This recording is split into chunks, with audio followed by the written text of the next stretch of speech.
కొలొస్సెయులకు వ్రాసిన లేఖ 1-4 అధ్యాయాలు.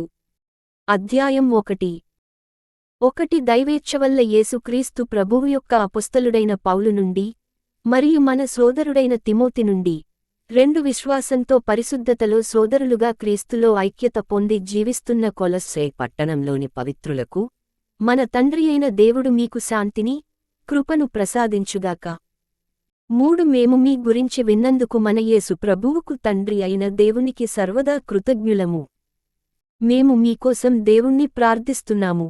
4 క్రీస్తు పట్ల మీకున్న విశ్వాసాన్ని గురించి, విశ్వాసుల పట్ల మీకున్న ప్రేమను గురించి మేము విన్నాము. 5 నిజమైన సందేశాన్ని, అంటే సువార్తను మొదటి నుండి మీరు విన్నారు. అది రక్షణ కలుగజేస్తుందన్న ఆశ మీలో కలిగింది. మీ విశ్వాసము, ప్రేమ, మీ ఆశపై ఆధారపడి ఉంటాయి. దేవుడు మీ నిరీక్షణను మీకోసం పరలోకంలో భద్రంగా దాచి ఉంచాడు. 6 దైవ సందేశాన్ని విని, దేవుని అనుగ్రహాన్ని గురించి సంపూర్ణంగా అర్థం చేసుకున్న నాటి నుండి మీరు ఫలం పొందారు. అదే విధంగా ఇప్పుడు కూడా దేవుడు తన ఆశీస్సులు అందరికీ ప్రసాదిస్తాడు. సువార్త ప్రపంచమంతా వ్యాపిస్తోంది. 7 మీరీ సువార్త, ఎప్ఫ్రా ద్వారా విన్నారు. అతడు మాకు ప్రియమైనవాడు, మాతో కలిసి మా పక్షాన విశ్వాసంతో క్రీస్తు సేవ చేస్తున్నవాడు. 8 మీకు పరిశుద్ధాత్మ ఇచ్చిన ప్రేమను గురించి అతడు మాకు చెప్పాడు. 9 ఆత్మీయ జ్ఞానము, తనను గురించిన జ్ఞానము, మీకు ప్రసాదించమని మిమ్మల్ని గురించి విన్ననాటి నుండి విడువకుండా మీకోసం దేవుణ్ణి ప్రార్థించాము. మీకు దైవేచ్ఛ ను తెలుసుకునే జ్ఞానం కలగాలని మా అభిలాష. 10 మీరు ప్రభువు ఇచ్ఛానుసారం జీవించాలని, అన్ని వేళలా ఆయనకు ఆనందం కలిగించే వాటిని మాత్రమే చేయాలని మా అభిలాష. సత్కార్యాలు చేసి ఫలం చూపించండి. దేవుణ్ణి గురించి మీకున్న జ్ఞానాన్ని అభివృద్ధి పరచుకోండి. 11 సర్వశక్తి సంపన్నుడైన దేవుడు మీకు శక్తినిచ్చుగాక. అప్పుడు అన్నిటినీ సంతోషంతో భరించగల సహనము మీలో కలుగుతుంది. 12 దేవుడు తన వెలుగు రాజ్యంలో, అంటే తన విశ్వాసుల కోసం ప్రత్యేకంగా ఉంచిన దానిలో మీకు భాగం లభించేటట్లు చేశాడు. దానికి మీరు తండ్రికి మనస్ఫూర్తిగా కృతజ్ఞతతో ఉండండి. 13 మనల్ని చీకటి రాజ్యం నుండి రక్షించి, తాను ప్రేమించే కుమారుని రాజ్యంలోకి రప్పించాడు. 14 కుమారుడు మన పక్షాన మన పాపాల నిమిత్తం తన ప్రాణం చెల్లించాడు. కనుక ఆయన కారణంగా దేవుడు మనల్ని క్షమించాడు. క్రీస్తు యొక్క గొప్పతనము. 15 క్రీస్తు కనిపించని దేవుని ప్రతిబింబం. ఆయన అన్నిటికన్నా పూర్వం నుండి అనగా జగత్తుకు పునాది వేయుటకు ముందు నుండి ఉన్నవాడు. 16 క్రీస్తు అన్నిటినీ సృష్టించాడు. పరలోకంలో ఉన్న వాటిని, భూమ్మీద కనిపించే వాటిని, కనిపించని వాటిని, సింహాసనాలను, ప్రభుత్వాలను, పాలకులను, అధికారులను, అన్నిటినీ ఆయనే సృష్టించాడు. అన్నీ తన కోసం సృష్టించుకొన్నాడు. 17 క్రీస్తు ఆది నుండి ఉన్నాడు. ఆయనలో అన్నీ ఐక్యమై ఉన్నాయి. 18 సంఘం ఆయన శరీరం. ఆయన సంఘానికి శిరస్సు. ఆయనే అన్నిటికీ మూలం. చనిపోయి తిరిగి బ్రతికిన వాళ్లలో ఆయన మొదటివాడు. అన్నిటిలో ఆయనకు ప్రాముఖ్యత ఉండాలని దేవుడు ఇలా చేశాడు. 19 దేవుడు తనలో ఉన్న పరిపూర్ణత ఆయనలో ఉండటానికి ఆనందంగా అంగీకరించాడు. 20 దేవుడు అన్నిటినీ, అంటే భూమ్మీద ఉన్నవాటిని, పరలోకంలో ఉన్నవాటిని, కుమారుని ద్వారా తిరిగి తనలో చేర్చుకోవాలనుకొన్నాడు. తన కుమారుడు శిలువపై చిందించిన రక్తం ద్వారా ఈ సంధి కలగాలని ఆయన ఉద్దేశ్యం. 21 మీ దుష్ప్రవర్తనల వల్ల, మీ మనస్సులో ఉన్న దురాలోచనల వల్ల ఒకప్పుడు మీరు దేవునికి దూరంగా ఉండి, ఆయనకు శత్రువులుగా జీవించారు. 22 కాని ప్రస్తుతం తన కుమారుని భౌతిక మరణం ద్వారా మీతో సంధి చేసి, మిమ్మల్ని పవిత్రం చేసి, మిమ్మల్ని నిష్కళంకులుగా, నిరపరాధులుగా తన ముందు నిలబెట్టుకోవాలని ఆయన ఉద్దేశ్యం. 23 మీరు విన్న సువార్త వలన రక్షణ కలుగుతుందన్న ఆశ మీలో కలిగింది. దాన్ని పోగొట్టుకోకుండా, దృఢంగా, స్థిరంగా ఆయన్ని విశ్వసిస్తూ ఉంటేనే అది సంభవిస్తుంది. మీరు విన్న ఈ సువార్త ఆకాశం క్రింద ఉన్న ప్రతి జీవికి ప్రకటింపబడింది. నేను ఈ సందేశానికి సేవకుణ్ణి అయ్యాను. సంఘం కోసం పౌలు పడిన శ్రమ. 24 మీ కొరకు నేను కష్టాలు అనుభవించినందుకు ఇప్పుడు నాకు ఆనందం కలుగుతోంది. ఎందుకంటే క్రీస్తు సంఘం అనబడే తన శరీరం ద్వారా అనుభవించవలసిన కష్టాలు నా దేహం అనుభవించి పూర్తి చేస్తోంది. 25 తన సందేశాన్ని మీకు సంపూర్ణంగా ఉపదేశించమని దేవుడు నన్ను నియమించాడు. తత్కారణంగా నేను క్రీస్తు సంఘానికి సేవకుణ్ణి అయ్యాను. 26 యుగయుగాల నుండి, తరతరాల నుండి రహస్యంగా దాచబడిన ఈ దైవసందేశం ప్రస్తుతం భక్తులకు చెప్పబడింది. 27 భక్తులకు ఈ రహస్యంలోని గొప్ప మహత్యాన్ని తెలియచేసి, యూదులు కానివాళ్లకు చూపాలని ఆయన ఉద్దేశ్యం. మీలో ఉన్న క్రీస్తే ఆ రహస్యం. ఆయన వల్ల మహిమను తప్పక పొందుతామనే ఆశ మనలో ఉంది. 28 ఆయన్ని గురించి మేము ప్రకటిస్తున్నాము.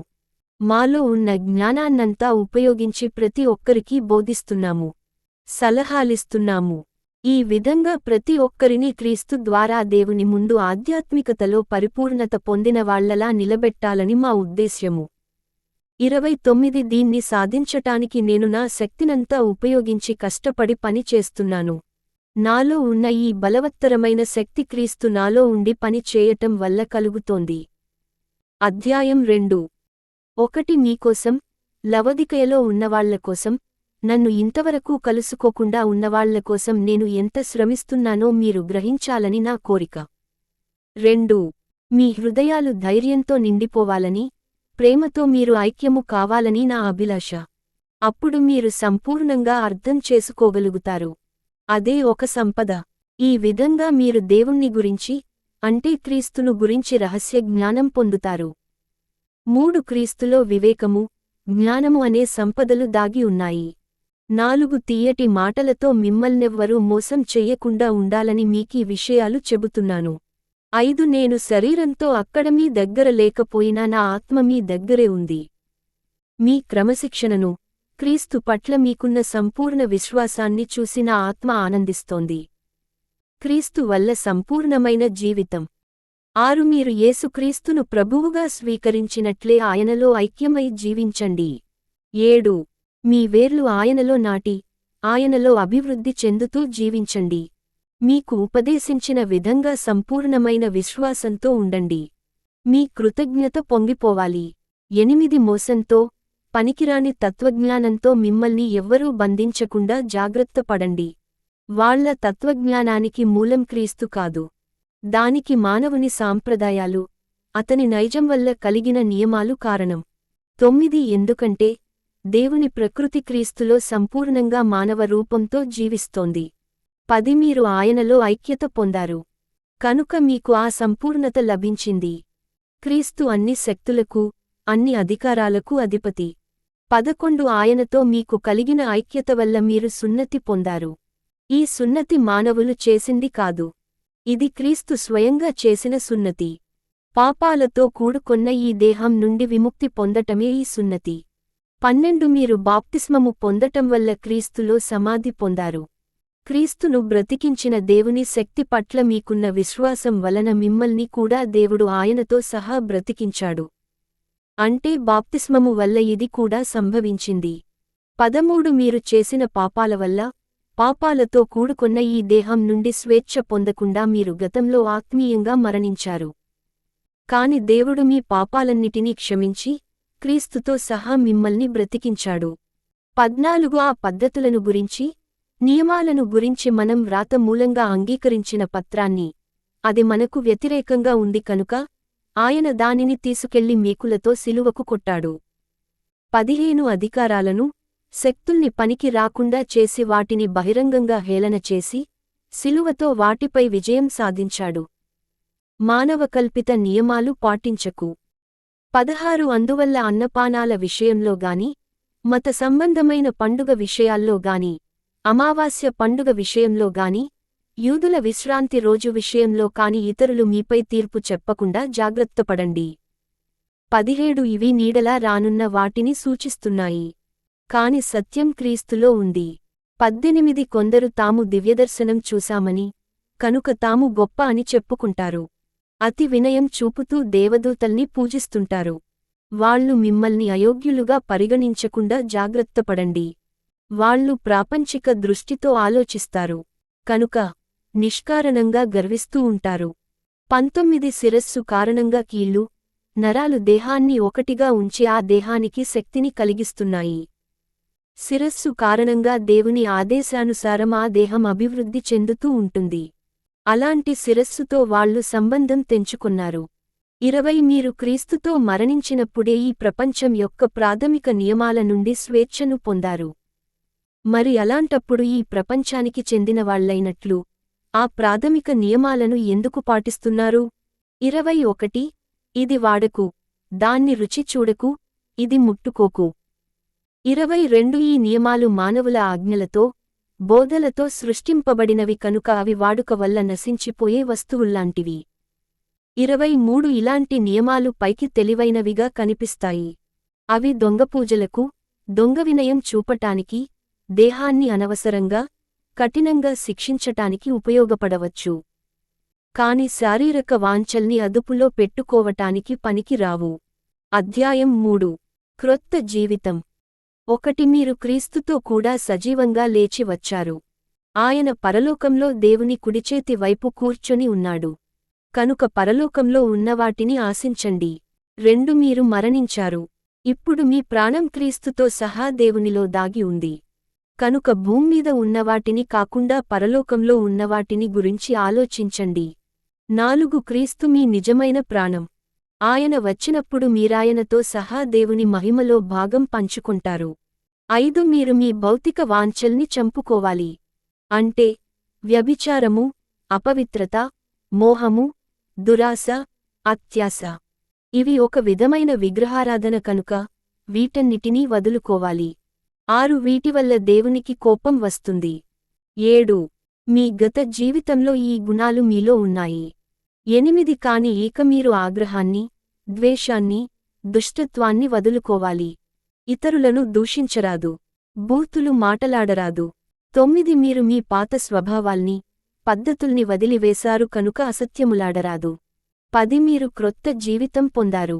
ఆ జీవితానికి సృష్టికర్త అయినటువంటి దేవుడు మిమ్మల్ని తన ప్రతిరూపంలో మలుస్తూ, తనను గురించిన జ్ఞానాన్ని మీలో అభివృద్ధిపరుస్తున్నాడు. 11 ఇక్కడ గ్రీసు దేశస్థునికి, యూదునికి భేదం లేదు. సున్నతి పొందినవానికి, పొందనివానికి భేదం లేదు. విదేశీయునికి, సిథియనుడికి భేదం లేదు. బానిసకు, బానిస కానివానికి భేదం లేదు. క్రీస్తే సర్వము. అన్నిటిలోనూ ఆయనే ఉన్నాడు. ప్రతి ఒక్కరితో నూతన జీవముతో నుండండి. 12 మీరు దేవుడు ఎన్నుకొన్న వాళ్ళు. ఆయన ప్రేమిస్తున్న పవిత్రులు. అందువల్ల మీరు సానుభూతి, దయ, వినయము, సాత్వికము, సహనము అలవర్చుకోవాలి.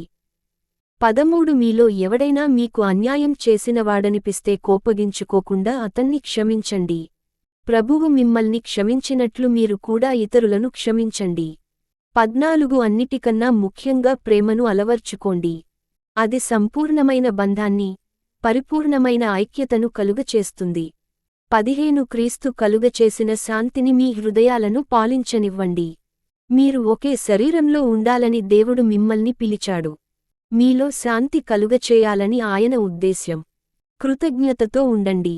16 క్రీస్తు సందేశాన్ని మీలో సంపూర్ణంగా జీవించనివ్వండి. మీ తెలివినంతా ఉపయోగించి పరస్పరం సహాయం చేసుకోండి. దైవ సందేశాన్ని బోధించుకోండి. దేవునికి మీ హృదయాల్లో కృతజ్ఞతలు తెలుపుకుంటూ స్తుతిగీతాలు, కీర్తనలు పాడుకోండి. వాక్యాలు చదవండి. 17 మాట ద్వారా కాని, క్రియా రూపంగా కాని మీరేది చేసినా యేసు ప్రభువు పేరిట చెయ్యండి. ఆయన ద్వారా తండ్రి అయినటువంటి దేవునికి కృతజ్ఞతతో ఉండండి. క్రొత్త జీవితంలో ఉండవలసిన బంధాలు. 18 స్త్రీలు తమ భర్తలకు విధేయులై ఉండాలి. ఇది ప్రభువును బట్టి విశ్వాసులు చేయవలసిన విధి. 19 పురుషులు తమ భార్యలను ప్రేమించాలి. వాళ్లతో కఠినంగా ప్రవర్తించరాదు. 20 పిల్లలు తమ తల్లిదండ్రుల పట్ల అన్ని విషయాల్లో విధేయతతో ఉండాలి. అప్పుడు వాళ్లను ప్రభువు మెచ్చుకుంటాడు. 21 తండ్రులు తమ పిల్లలకు చిరాకు కలిగించరాదు. అలా చేస్తే వాళ్లకు నిరుత్సాహం కలుగుతుంది. 22 బానిసలు తమ యజమానుల పట్ల అన్ని విషయాల్లో విధేయతతో ఉండాలి. వాళ్లు మిమ్మల్ని గమనిస్తున్నప్పుడే కాకుండా, వాళ్ల అభిమానం సంపాదించటానికి మాత్రమే కాకుండా, మీకు ప్రభువు పట్ల ఉన్న విశ్వాసం కారణంగా మనస్ఫూర్తిగా పనిచేయాలి. 23 అలా చేసేది మనస్ఫూర్తిగా చేయండి. ఎందుకంటే మీరు సేవ చేస్తున్నది క్రీస్తు ప్రభువు కోసం. 24 మీరు ప్రభువుకు దాసులని మీకు తెలుసు. కనుక ఏది చేసినా అది మానవుల కోసమే కాకుండా ప్రభువు కోసం కూడా చేయండి. 25 తప్పు చేసిన వాడు ఆ తప్పుకు తగిన శిక్ష అనుభవించాలి. దేవుడు పక్షపాతం చూపకుండా తీర్పు చెబుతాడు. అధ్యాయం 4. మరికొన్ని ఉపదేశములు. 1 యజమానులు తమ సేవకుల పట్ల మంచిగా, న్యాయంగా ఉండాలి. మీకు కూడా పరలోకంలో ఒక యజమాని ఉన్నాడని జ్ఞాపకం ఉంచుకోండి. 2 మనస్సు నిమగ్నం చేసి, భక్తితో దేవుణ్ణి ప్రార్థించండి. దేవునికి మీ కృతజ్ఞత తెలుపుకోండి. 3 మా సందేశానికి దేవుడు దారి చూపాలని, ఆయన క్రీస్తును గురించి తెలియచేసిన రహస్య సత్యాన్ని మేము ప్రకటించగలగాలని మాకోసం కూడా ప్రార్థించండి. నేను దాని కోసమే సంకెళ్లలో ఉన్నాను. 4 నేను ఆ సందేశాన్ని స్పష్టంగా, ఇతరులకు అర్థమయ్యేలా ప్రకటించగలగాలని కూడా ప్రార్థించండి. ఇది నా కర్తవ్యం. 5 అవిశ్వాసులతో తెలివిగా ప్రవర్తించండి. వచ్చిన ప్రతి అవకాశాన్ని పూర్తిగా ఉపయోగించుకోండి. 6 మీరు మర్యాదగా, తెలివిగా మాట్లాడాలి. మీ మాటలు అందరి ప్రశ్నలకు సమాధానం ఇచ్చేటట్లు ఉండాలి. చివరి మాట. 7 తుకికు నా గురించి అన్ని విషయాలు మీకు చెబుతాడు. అతడు విశ్వాసం గల పరిచారకుడు. ప్రభువు సేవ చేయటంలో నా సహచరుడు. 8 మా పరిస్థితులు మీకు తెలియాలని, అతడు మీ మనస్సుకు శాంతి కలిగించాలనే ముఖ్యోద్దేశంతో అతన్ని మీ దగ్గరకు పంపుతున్నాను. 9 మనకు ప్రియ సోదరుడు, విశ్వాసం కలవాడు అయినటువంటి ఓనేసిముతో కలిసి అతడు వస్తున్నాడు. ఓనేసిము, మీ వద్ద నుండి వచ్చినవాడే. ఇక్కడ జరుగుతున్నవన్నీ వాళ్ళు చెబుతారు. 10 నాతో కారాగారంలో ఉన్న అరిస్తార్కు, మార్కు, మీకు వందనములు తెలుపుతున్నారు. మార్కు బర్నబాకు మేనల్లుడు. మార్కు కోసం మీరు చేయవలసిన వాటిని గురించి ఇదివరకే చెప్పాను. అతడక్కడికి వస్తే అతనికి స్వాగతం చెప్పండి. 11 యూస్తు అని పిలువబడే యేసు కూడా మీకు వందనములు చెప్పమన్నాడు. దేవుని రాజ్యం కొరకు నాతో కలిసి పని చేస్తున్న వాళ్లలో ఈ 3 మాత్రమే యూదా మతము నుండి మనలో చేరినవారు. నా ఈ కృషిలో వాళ్ళు నాకు చాలా ఆదరణగా ఉన్నారు.